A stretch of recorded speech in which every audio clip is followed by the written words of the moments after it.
Guys welcome back to my channel. आज मैं आप सबको लेके चलने वाली हूँ माता रानी के भवन यानी कि माँ वैष्णो देवी के दर्शन की यात्रा पे। तो दोस्तों अगर आप माता वैष्णो देवी के दर्शन की योजना बना रहे हैं तो ये वीडियो बिल्कुल आपके लिए परफेक्ट होने वाली है, क्योंकि इस वीडियो में मैं आपको सारी इन्फॉर्मेशन देने वाली हूँ, जैसे कि आपको वहाँ कैसे पहुँचना है, कहाँ रुकना है, खाने की क्या फैसिलिटीज मिलने वाली है, आपको माता रानी के भवन तक की चढ़ाई कैसे पूरी करनी है, रास्ते में आपको क्या क्या फैसिलिटीज अवेलेबल है, साथ ही साथ काफी सारी टिप्स भी दूंगी जिससे आपकी ये यात्रा आसान और आरामदायक बन सके। और इसके साथ ही अंत में ये भी बताऊंगी कि इस विजिट में आपका कुल खर्चा कितना आने वाला है। तो दोस्तों बने रहिए हमारे साथ इस वीडियो में। और अगर आप हमारे चैनल पर नए हैं तो चैनल को जल्दी से सब्सक्राइब कर लीजिए, इसके साथ ही बेल आइकन को प्रेस करना बिल्कुल मत भूलिएगा, जिससे आपको हमारे आने वाले वीडियोस की नोटिफिकेशन मिलती रहे। चलिए अब जल्दी से जान लेते हैं कि आपको माता रानी के दर्शन के लिए कटरा तक कैसे पहुंचना है। तो दोस्तों कटरा तक पहुंचने के लिए सबसे पहले आपको जम्मू आना होगा, जिसके लिए आप फ्लाइट, ट्रेन या बस में से किसी भी विकल्प का चुनाव करके पहुंच सकते हैं जम्मू तक। तो अगर आप फ्लाइट से आ रहे हैं तो यहाँ का नियरेस्ट एयरपोर्ट पठानकोट का पड़ेगा, लेकिन दोस्तों अगर आपको आपके शहर से पठानकोट तक के लिए डायरेक्ट फ्लाइट नहीं मिलती है, उस केस में आप चंडीगढ़ एयरपोर्ट तक आ सकते हैं और यहाँ से आपको ट्रेन या बस से कटरा तक पहुँचना होगा। और दोस्तों अगर आप ट्रेन से आ रहे हैं तो आपको आपके शहर से डायरेक्ट ट्रेन मिल जाएगी जम्मू या कटरा तक के लिए।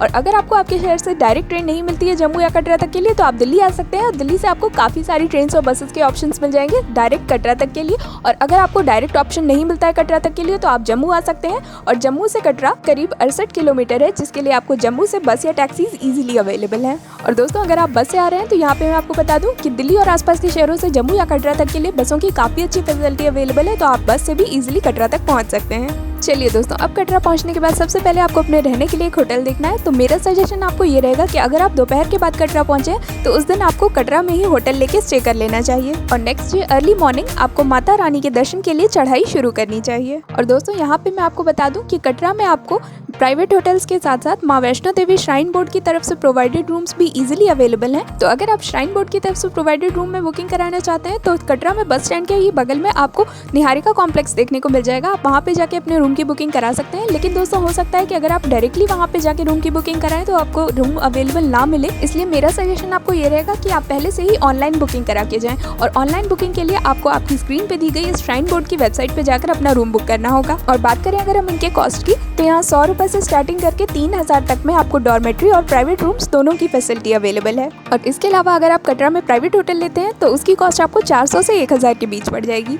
और दोस्तों बात करें अगर हम यहाँ खाने की, तो खाने पीने की एज सच आपको बहुत ज़्यादा दिक्कत यहाँ नहीं आने वाली है, क्योंकि यहाँ खाने पीने की अच्छी फैसिलिटी अवेलेबल है और खाना आपको यहाँ बहुत ज़्यादा कॉस्टली नहीं मिलने वाला है, इसलिए 100 से 150 के बीच आपको वेज थाली यहाँ आराम से मिल जाएगी। चलिए दोस्तों अब जल्दी से जान लेते हैं कि आपको माता वैष्णो देवी के दर्शन के लिए चढ़ाई कैसे शुरू करनी है। तो दोस्तों सबसे पहले आपको जाके अपना एक्सेस कार्ड निकलवाना होगा, और ये एक्सेस कार्ड आपको बस स्टैंड के पास ही काउंटर बना है वहाँ से निकलवाना होगा। और अगर आप ट्रेन से आ रहे हैं तो आपको रेलवे स्टेशन पे भी एक काउंटर बना दिख जाएगा, आप वहाँ से अपना एक्सेस कार्ड निकलवा सकते हैं। और इसके अलावा जो तीसरा तरीका है वो है ऑनलाइन। आप ऑनलाइन अपनी स्क्रीन पे दी गई इस वेबसाइट पे जाकर अपना एक्सेस कार्ड निकलवा सकते हैं, और ये एक्सेस कार्ड बिल्कुल फ्री ऑफ कॉस्ट होता है। और अब जल्दी से जान लेते हैं कि आपको अपनी चढ़ाई शुरू कहाँ से करनी है। तो दोस्तों माता रानी के भवन तक पहुंचने के लिए 2 मार्ग हैं, पहला बाणगंगा मार्ग और दूसरा ताराकोट मार्ग। तो दोस्तों अगर आप बाणगंगा मार्ग से चढ़ाई कर रहे हैं तो ये आपको करीब 12 किलोमीटर की चढ़ाई पड़ जाएगी, और इसमें आपको बाणगंगा और माता की चरण पादुका के दर्शन करने को मिल जाएगा। लेकिन इस मार्ग से चढ़ाई करने में आपको थोड़ी परेशानी का सामना करना पड़ सकता है, क्योंकि इस मार्ग पे आपको घोड़े, खच्चर और पालकी का काफी ज्यादा आवागमन देखने को मिलेगा। तो मेरा सजेशन आपको यही रहेगा कि अगर आप वृद्ध हैं या फिर आप अस्वस्थ हैं और आप इतनी ज्यादा लंबी चढ़ाई नहीं चढ़ सकते हैं और आपने घोड़े, खच्चर या पालकी से जाने की प्लानिंग कर रखी है तो ही आप बाणगंगा मार्ग को चुनिए। लेकिन अगर आप पैदल ये चढ़ाई चढ़ना चाहते हैं तो आपको ताराकोट मार्ग से जाना चाहिए, क्योंकि ताराकोट मार्ग पे आपको सिर्फ पैदल यात्रियों की ही भीड़ देखने को मिलेगी। और दोस्तों अगर आप ताराकोट मार्ग से जाते हैं तो ये आपको करीब 14 किलोमीटर की चढ़ाई पड़ेगी। इसमें आपको 2 किलोमीटर एक्स्ट्रा जरूर पड़ जा रहा है, लेकिन यहाँ पे आप बड़े ही आराम से अपनी चढ़ाई पूरी कर पाएंगे। तो मेरा सजेशन आपको यही रहेगा कि आप ताराकोट मार्ग से चढ़ाई चढ़ के जाइए और माता के दर्शन कीजिए, और लौटते समय फिर बाणगंगा मार्ग से होते हुए आइए, जहाँ पे आपको बाणगंगा और माता की चरण पादुका दोनों के दर्शन मिल जाएंगे। और दोस्तों यहाँ पे मैं आपको बता दूं कि आप चाहे ताराकोट मार्ग से आए चाहे बाणगंगा मार्ग से आए, आपको अर्धकुंवारी होके ही माता के भवन तक जाना होगा। और अब जल्दी से जान लेते हैं कि अगर आप घोड़े या पालकी से जाना चाहते हैं तो इसका किराया आपको कितना पड़ जाएगा। तो दोस्तों अगर आप घोड़े से जाते हैं तो इसका किराया आपको 1200 रुपये एक तरफ का पड़ जाएगा, और अगर आप पालकी से जाना चाहते हैं तो इसका किराया आपको 3200 रुपये पड़ जाएगा। और दोस्तों आप चाहे बाणगंगा मार्ग से आइए चाहे ताराकोट मार्ग से आइए, आपको रास्ते में खाने पीने की समस्या नहीं होने वाली है, क्योंकि अगर आप बाणगंगा मार्ग से आ रहे हैं तो यहाँ पे आपको गुलशन लंगर देखने को मिल जाएगा, आप वहाँ पे जाके प्रसाद ग्रहण कर सकते हैं। और अगर आप ताराकोट मार्ग से आ रहे हैं तो वहाँ पे आपको श्राइन बोर्ड के द्वारा चलाया गया लंगर देखने को मिल जाएगा, जाएगा, आप वहाँ पे जाके प्रसाद ग्रहण कर सकते हैं। और इसके अलावा भी आपको यहाँ ताराकोट मार्ग पे काफ़ी सारे भोजनालय देखने को मिल जाएंगे, टी स्टॉल मिल जाएंगे, वॉशरूम की सुविधा उपलब्ध है और यहाँ रास्ते में जगह जगह चेयर्स भी लगी हुई हैं, तो अगर आप थक गए हैं तो आप थोड़ी देर बैठ के आराम भी कर सकते हैं। और इसके अलावा आपको यहाँ पे वाटर कूलर की भी सुविधा देखने को मिल जाएगी। चलिए दोस्तों, आप जिस भी मार्ग से आ रहे हो आपको सबसे पहले अर्धकुंवारी पहुंचना होगा। अर्धकुंवारी में आपको गर्भगृह के दर्शन करने को मिल जाएगा, साथ ही साथ यहाँ सुबह और शाम के समय आरती होती है, तो आप उसमें भी सम्मिलित हो सकते हैं। और यहाँ पे मैं आपको बता दूं कि अर्धकुंवारी में जो गुफा है वो काफ़ी ज़्यादा कंजेस्टेड है, इसकी वजह से लोगों को वहाँ पे बैच में भेजा जाता है दर्शन करने के लिए और इसके लिए यहाँ पे टोकन दिया जाता है आपको। और दोस्तों नॉर्मल डेज में आपको 6 से 7 घंटे में दर्शन मिल जाएंगे, लेकिन अगर आप नवरात्रि के समय आ रहे हो उस समय यहाँ भीड़ काफ़ी ज़्यादा होती है, जिसकी वजह से आपको यहाँ लगभग 12 घंटे तक का समय लग सकता है। तो दोस्तों मेरा सजेशन आपको ये रहेगा कि अगर आपको यहाँ 5-6 घंटे में दर्शन मिल रहा है तब तो आप यहाँ वेट कीजिए और आप यहाँ दर्शन करने के बाद ही आगे माता के भवन तक जाइए।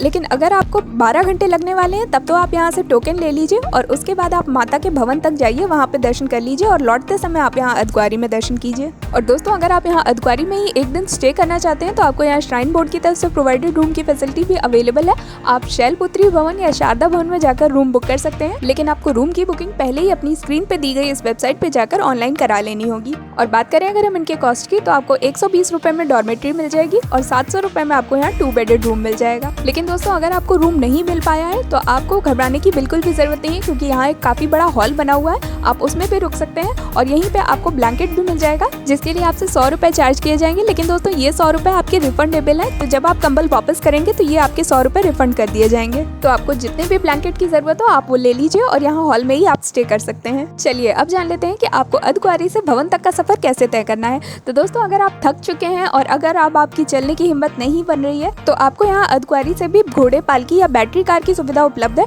और बात करें अगर हम इनके कॉस्ट की, तो आपका 600 रुपए घोड़े वाले ले लेंगे और अगर आप पालकी से जाते हैं तो इसके लिए आपको 1700 रुपए देने पड़ेंगे और अगर आप बैटरी कार प्रेफर करते हैं तो ये आपका 350 रुपए पर पर्सन तक पड़ जाएगा। और दोस्तों अगर आप हेलीकॉप्टर से जाना चाहते हैं तो कटरा से 2 किलोमीटर दूर कटरा का हेलीपैड पड़ेगा, जहां से आपको हेलीकॉप्टर मिल जाएगा सांझी छत तक के लिए। और सांझी छत से माता के भवन तक की दूरी 2 किलोमीटर है, जो कि आप पैदल भी तय कर सकते हैं या फिर आपको यहाँ घोड़े की भी फैसिलिटी अवेलेबल है। लेकिन दोस्तों हेलीकॉप्टर की टिकट आपको ऑफलाइन कहीं भी नहीं मिलेगी, इसके लिए आपको पहले से ही ऑनलाइन बुकिंग करानी होगी अपनी स्क्रीन पे दी गई श्राइन बोर्ड की इस वेबसाइट पे जाकर। और बात करें अगर हम टिकट के कॉस्ट की, तो 1730 रुपए की आपकी एक तरफ की टिकट बनेगी। और अगर आप राउंड ट्रिप लेना चाहते हैं, यानी कि आप जाना भी चाहते हैं हेलीकॉप्टर से ही और आना भी चाहते हैं, तो इसकी टिकट की कॉस्ट आपको 3460 रुपए पड़ जाएगी। और अगर दोस्तों आप सांझी छत उतरने के बाद वहां से माता के भवन तक के 2 किलोमीटर के रास्ते को कवर करने के लिए घोड़े की फैसिलिटी लेना चाहते हैं, तो उसकी कॉस्ट आपको 200 से 250 रुपए पर पर्सन तक पड़ जाएगी। चलिए दोस्तों, अब माता के भवन पहुंचने के बाद सबसे पहले आपको प्रसाद लेना होगा, तो आपको यहाँ काफी सारी दुकानें देखने को मिल जाएगी जहाँ से आप प्रसाद ले सकते हैं। और जूते चप्पल उतारने के लिए आपको यहाँ भवन में ही फ्री स्टैंड देखने को मिल जाएगा, जहाँ से आपको टोकन दिया जाएगा जिसे आपको संभाल के रखना होगा। और दोस्तों अगर आप भवन में ही एक दिन रुकना चाहते हैं तो यहाँ पे भी आपको श्राइन बोर्ड के रूम्स की फैसिलिटी अवेलेबल है,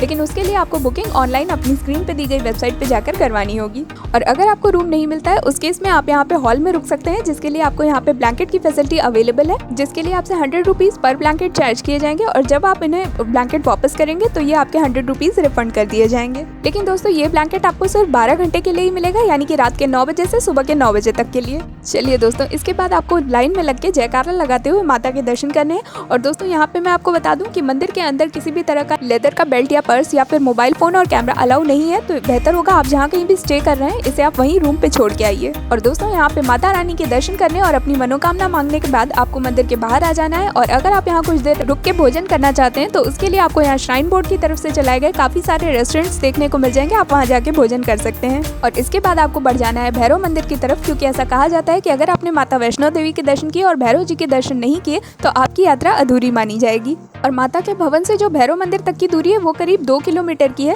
यानी कि आपको 2 किलोमीटर और चढ़ाई चढ़ के जाना होगा। तो अगर आप पैदल नहीं जाना चाहते हैं तो यहाँ पे आपको घोड़े और रोपवे की सुविधा उपलब्ध है। और बात करें अगर हम इनके कॉस्ट की, तो 250 से 300 के बीच आपको घोड़े के चार्ज पड़ जाएंगे। और बात करें अगर हम रोपवे के कॉस्ट की, तो वो आपको 100 रुपए राउंड ट्रिप के पड़ जाएंगे। और दोस्तों भैरव मंदिर में आपका दर्शन करने में बहुत ज्यादा टाइम नहीं लगने वाला है, करीब आधे घंटे में आप दर्शन यहाँ कर लेंगे। चलिए दोस्तों, अब जल्दी से जान लेते हैं कि आपको माता वैष्णो देवी के दर्शन के लिए कितने दिन का ट्रिप प्लान करना चाहिए। कौन सा बेस्ट टाइम रहेगा विजिट करने के लिए। तो दोस्तों अगर आप नॉर्मल डेज में आते हैं तो 2 दिन पर्याप्त है आपके दर्शन करने के लिए, और अगर आप नवरात्रि के टाइम पे आते हैं तो आपको 3 दिन का टाइम लेके आना चाहिए। और अगर आप यहाँ नवरात्रि के टाइम पे आते हैं तो आपको यहाँ भक्तों की भारी भीड़ देखने को मिलेगी, और अगर आप दिसंबर, जनवरी या फरवरी के टाइम पे आते हैं तो यहाँ काफ़ी ज़्यादा स्नोफॉल देखने को मिलेगी, और अगर आप मानसून के टाइम पे आते हैं तो आपको यहाँ पे लैंडस्लाइड्स होते हुए दिखेंगे। तो अगर आप इन सब चीज़ों से बचना चाहते हैं तो ये 3 समय छोड़ के बाकी आप पूरे साल कभी भी माता रानी के दर्शन करने के लिए जा सकते हैं। और दोस्तों बात करें अगर हम बजट की, तो अगर आप पैदल चढ़ाई चढ़ते हैं उस केस में आपका 3 से 3,500 रुपये प्रति व्यक्ति तक का खर्चा आ जाएगा, और अगर आप घोड़े से जा रहे हैं तो उस केस में आपका खर्चा थोड़ा और बढ़ जाने वाला है। उस केस में आपका 6 से 7,000 रुपये प्रति व्यक्ति तक का खर्चा आ जाएगा, और अगर आप हेलीकॉप्टर से जाते हैं ये खर्चा आपका थोड़ा और बढ़ जाएगा। उस केस में आपको 10,000 रुपये प्रति व्यक्ति तक का खर्चा आ जाएगा। और दोस्तों इस बजट में मैंने आप जिस भी शहर से आ रहे हैं उसके फ्लाइट, ट्रेन या बस की टिकट का किराया इंक्लूड नहीं किया है। इसमें मैंने सिर्फ आपके होटल, खाने पीने और दर्शन करने के लिए जाने तक का खर्चा इंक्लूड किया है। तो दोस्तों उम्मीद करती हूँ आपको वीडियो पसंद आई होगी। वीडियो पसंद आई तो इसे प्लीज़ लाइक कर दीजिए, और अगर आपके मन में कोई क्वेरी है तो आप मुझे कमेंट करके भी मुझसे पूछ सकते हैं। इसके अलावा आप मुझे मेरे इंस्टाग्राम पे फॉलो करके वहाँ भी अपनी क्वेरीज डायरेक्टली मुझसे पूछ सकते हैं। और मैं मिलूंगी जल्दी आप सबसे अगली वीडियो में एक और नई डेस्टिनेशन के साथ। Till then stay happy, stay fit and keep travelling.